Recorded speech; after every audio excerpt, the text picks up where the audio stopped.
কি নিয়ে আসছে, কলা নিয়ে আসছে। আমরা লতি খেতে পছন্দ করি, শাক দিচ্ছেন গ্রামের টাটকা টাটকা কচু শাক, কচু শাক নিয়ে আসছে। লতি, লতিও আছে, লতির ভিতরে আছে কচু শাক আছে, আবার চিকন লতি, হ্যাঁ গ্রামের লতি বুঝছেন, গ্যারামের লতি।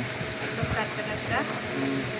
কচু শাক রান্না করবো, রান্না করলে আপনাদের সাথে শেয়ার করবো। আর লতি ভাজিগুলো নিয়ে আপনাদের সাথে শেয়ার করবো। আর মা নিয়ে আসছে যে পিঠা,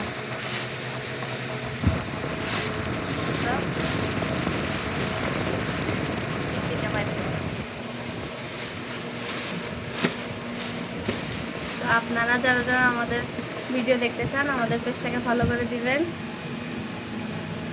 মা নারকেল পিঠে না? ও দেখেন, আমি বাড়িতে বলছিলাম ভাবিকে, হ্যাঁ মাকে বলে আসছিলাম আমি নারকেল পিঠে খাবো, তো এই জন্য মা নিয়ে আসছে। দেখছেন বড় ভাবির ভালোবাসা এটা, কিন্তু বড় বাপের ভালোবাসা। দেখছেন ভাবি ভালোবাসে, মনে রাখছেন। থ্যাংক ইউ ভাবিকে, যদি কোনো একদিন ভিডিওটা দেখে।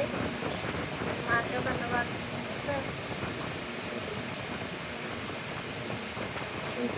একদম নরম হয়েছে না? হ্যাঁ একদম নরম সফট। আমি খাবো, আমি তো আমারটা তো দেখাইতে পারবো না, আব্দুল্লাহ খাবে আর আপনাদের ভাইয়া যখন খাবে তখন আপনাদের শেয়ার করবো। তখন দেখেন অনেক সফট হয়েছে, নরম, ভিতরে নারকেল। খাবো। ধন্যবাদ সবাইকে, ভালো থাকবেন।